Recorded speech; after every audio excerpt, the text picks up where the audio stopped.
जी, बहुत बहुत शुक्रिया मुझे आज इस अकेजन पे बुलाने का। और यहाँ पे बहुत गणमान्य लोग बैठे हैं। रशीद साहब को बहुत बहुत नमन मेरा, अंबार साहब को बहुत बहुत नमन मेरा, और जिन लोगों का नाम नहीं भी लिया है उन सबको मेरा बहुत नमन है। और यहाँ पे मैं पहले भी आ चुकी हूँ इस ग्राउंड में। मैंने पहले भी एक सेमिनार किया था। मेरा सौभाग्य था कि मैं ख्वाजा यूनुस साहब से उस समय मेरी भेंट हो पाई। और जितनी भी देर हमारी वार्ता हुई, मुझे लगता है कि उनके विचार और उनका व्यक्तित्व दोनों बहुत ही उदार रहा। और जिस ज़माने में आज भी मैं कहना चाहती हूँ, आज भी यहाँ पे एक पैनल डिस्कशन के लिए मुझे बुलाया गया और फैज़ी यूनुस जी ने और सैफ़ी यूनुस जी ने दोनों ने मुझे बताया कि विमेन एम्पावरमेंट पे हम हमेशा से काम करते रहे। This degree college is about women. But I just want to say, जब कोई नहीं सोचता था उस ज़माने में, ख्वाजा यूनुस साहब ने सोचा कि महिलाओं को पढ़ाया जाए। और ये इस्लाम में भी कहा गया है। उस दिन भी मैंने ये बात बोली थी और आज भी मैं फिर बोलना चाहती हूँ कि एक खातून पढ़ जाए तो 7 पीढ़ियाँ तर जाती हैं।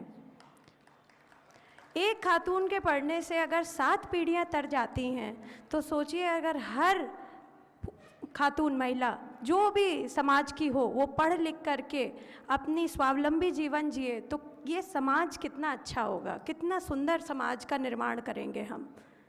तो ज़रूरत ये है कि सिर्फ हम उसको एजुकेट करें, इतनी ही नहीं, उसको मौका भी दें आगे आने का।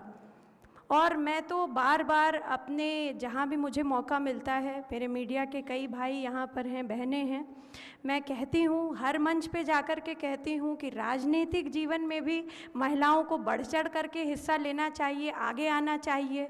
कोई भी जगह ऐसी नहीं है जहाँ पर महिला अपना मार्क ना दिखा सकती हो। वो आप कह लीजिए फिज़िकली, चलिए हम मान सकते हैं कि महिला इतनी ज़्यादा परिपक्व नहीं है, इतनी ज़्यादा मस्कुलर नहीं है, इतनी ज़्यादा फिज़िकल एट्रीब्यूट्स नहीं है उसमें, मगर ये बात बिल्कुल मैं ये भी कहूँगी कि कई महिलाओं ने इसमें भी अपनी जो है भूमिका निभाई है। मैरी कॉम हमारे पास बहुत बड़ा एग्जाम्पल है, जिसने 6 बार से भी ज़्यादा गोल्ड चैम्पियनशिप जीती है और 2 बच्चे होने के बाद भी जीती है।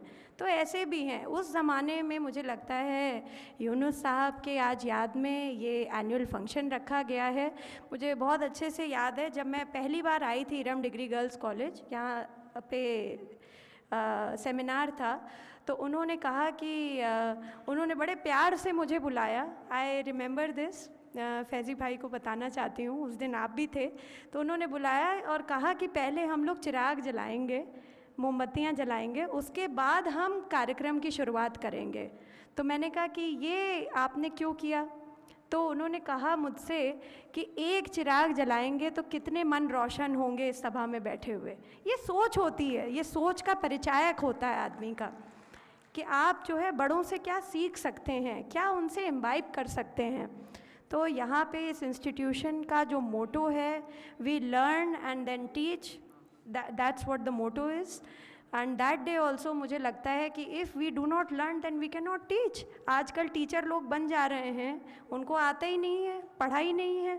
कई लोग जो है मैं देखती हूँ सोशल नेटवर्क पे, सोशल मीडियम्स पे, क्योंकि भाई कोरोना काल में बहुत दूरी हो गई, आजकल जो भी कुछ है सब ऑनलाइन चल रहा है, उस पर गंदी भद्दी टिप्पणियाँ करते रहते हैं, पता है नहीं। तो मैं चाहती हूँ कि आज के जो बच्चे हैं, बच्चियाँ हैं, लड़के हैं, लड़कियाँ हैं, पढ़ें, और पढ़ने से ही वो किसी को सिखा सकते हैं। सिखाना मतलब ये नहीं कि आप गुरु बन गए या आप टीचर बन गए या आप किसी के अध्यापक या अध्यापिका ही बन गए, इतने में नहीं सिखाना है। अपने परिवार को सिखाना है, अपने परिवार में हमें अच्छे संस्कार पैदा करने हैं। और यूनुस साहब की जो ये सोच है, ये बहुत ही दूरगामी सोच का परिचायक है। मुझे लगता है हर बच्चा जो इरम से निकलेगा, हर लड़की जो निकलेगी, वो बहुत ही सशक्त होगी, बहुत ही इस समाज में अच्छी होगी। और चाहे वो अपना परिवार संगठित रखे, सुगठित रखे, चाहे वो इस समाज को सुगठित करे आगे आने वाले समय में, ये इसी सोच का परिचायक हो।